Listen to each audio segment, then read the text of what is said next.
નમસ્કાર મિત્રો, ગઈકાલે બોટાદ એપીએમસીના કડદાને લઈને હળદળ ગામમાં જે કંઈ થયું એમાં ઘણા બધા ગામ લોકોના, આજુબાજુના ગામના લોકોના નામ પોલીસની એફઆઈઆરમાં આવ્યાનું જાણવા મળ્યું છે.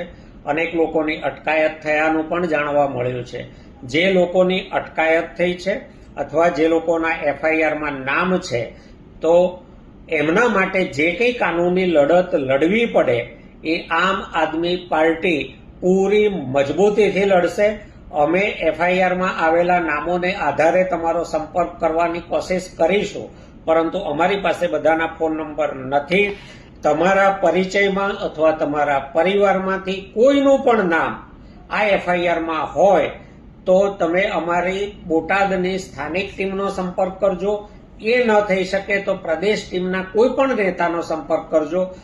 ખેડૂતો માટેના આ સંઘર્ષમાં ખેડૂતોને સહન કરવું પડે એ પાર્ટી હરગીજ નહીં થવા દે.